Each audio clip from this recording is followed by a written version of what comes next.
Hi guys, nandito na tayo sa bahay ni Stewart. So nag-i-start na ako sa garage maglinis. Sweeping lang tayo and then ang daming alikabok kasi hindi niya winawalis yung kanyang garage. So at saka pag humahangin pumapasok talaga lahat ng dumi. So linisin lang muna natin yung kanyang garage bago tayo mag-start sa loob ng bahay. And yun, nasa city siya kasi dinalaw niya yung kanyang anak and apo. And mag-spend siya yata doon ng week. So tayo muna ang bantay sa kanyang bahay. So samahan niyo ako, maglinis tayo ng bahay niya.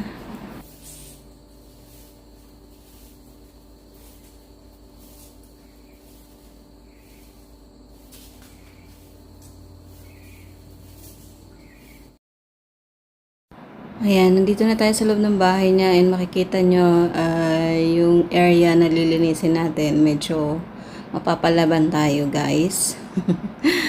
So, although naglilinis siya, kaya lang mahilig siya magluto at saka magsuot ng shoes niya inside the house. Kaya mabuhangin talaga yung kanyang sahig.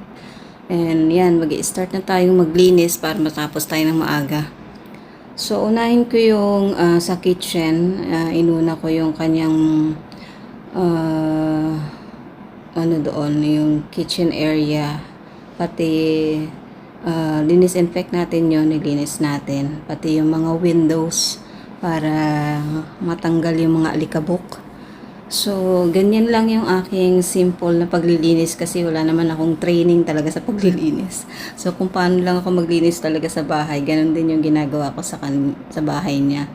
And natutuwa naman siya kasi talagang, yun nga, malinis. At saka kahit paano nakakatulong talaga sa kanya para hindi na siya tumawag ng cleaner kasi mas mahal. And yun, bumabawi lang tayo sa mga naitutulong at saka alam nyo na, yung neighbor neighbor friendship kasi. So, tumutulong siya sa atin mostly na kapag nanlilibre siya sa almusal natin pagka gumalabas tayo. And yun, habang naglilinis tayo dyan, nakikinig ako ng music pero hindi ko na siya plinay dito kasi nga maka-copyright tayo. So, ayan, matatapos na ako sa kitchen. So, after nyan, ayusin na natin yung kanyang living room para malinis natin yung kanyang mga carpet as well.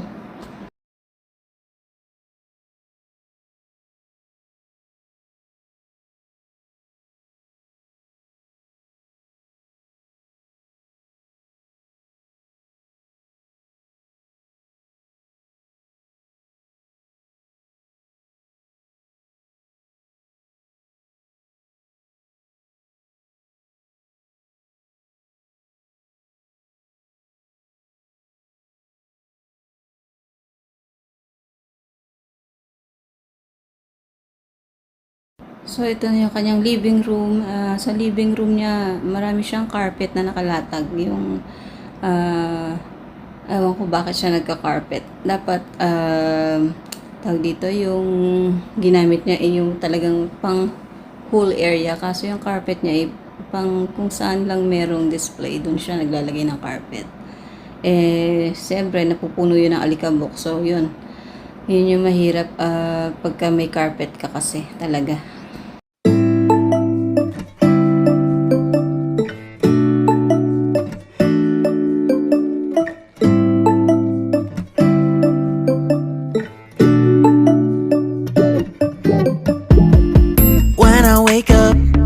I feel cozy, yeah.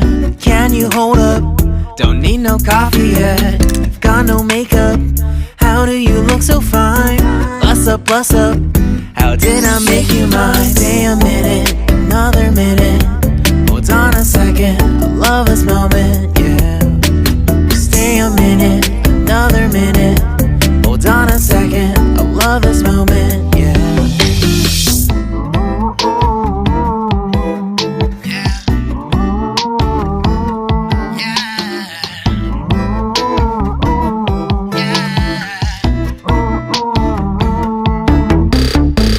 Love when we take our time to make love. Promise you I'm not wasting time in the bathtub. We don't gotta rush, no, never gonna rush, no. My life's in a slow-mo, always in a slow-mo. I still show up on time. Stay a minute, another minute. Hold on a second, I love this moment, yeah. Stay a minute, another minute. Hold on a second, I love this moment, yeah. Stay a minute, another minute. Hold on a second, I love this moment, yeah. Stay a minute, another minute. Hold on a second, I love this moment, yeah.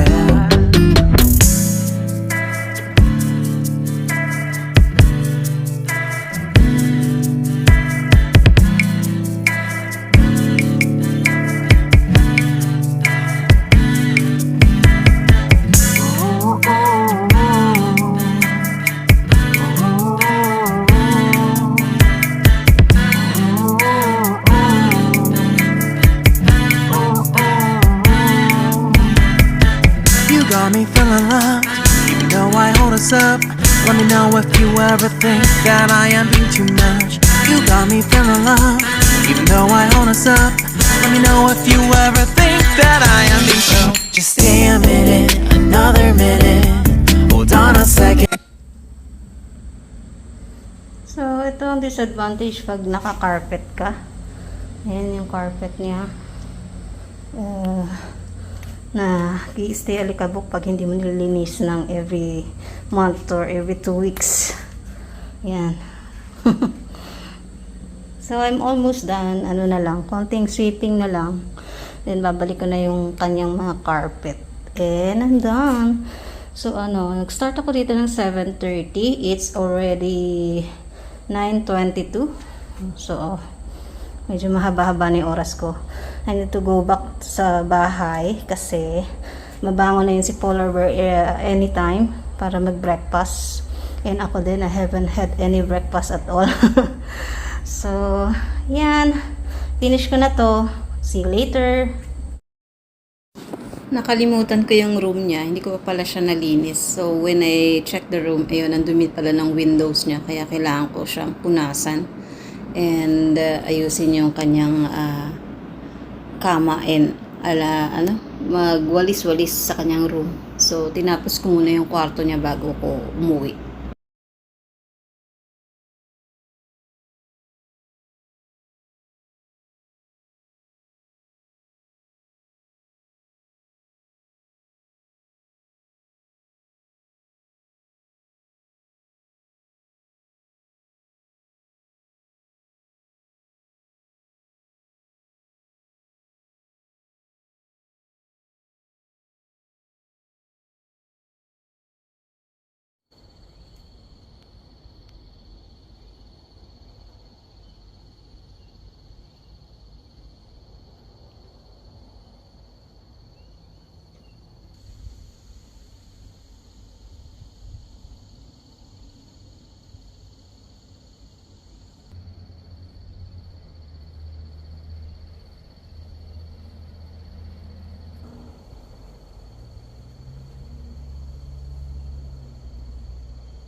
Ayan, salamat. Natapos din tayo sa ating gawain. And yan, nag-relax ako sa veranda kasi masarap yung simoy ng hangin. So, relax muna and later on, this tayo ni Polar Bear, punta tayo sa town. So, see you later guys!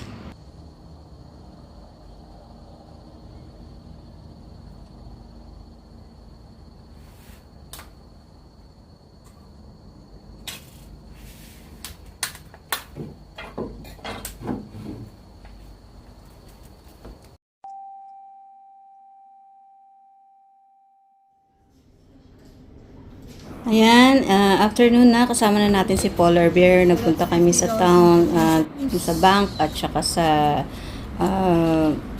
chemist and then sa Centralink para ayusin yung aming ibang papers. And afternoon, pinabili niya ako ng bag ko at saka binigyan niya ako ng $100 budget para mabili ko yung gusto ko. Diba, na-spoil tayo for the day. Kaya ayan, meron akong mga bagong bag at saka cologne and some nail polish. So So, nag-grocery din tayo sa IGA afterwards and bumili ng konting items doon sa north side. So, ayan yung ating mga napamili and thank you for watching guys and salamat ulit at meron na naman akong mga bagong gagamitin kasi binilhan ako ni Polar Bear. So, see you again next vlog again and bye! Thanks for watching! Bye guys!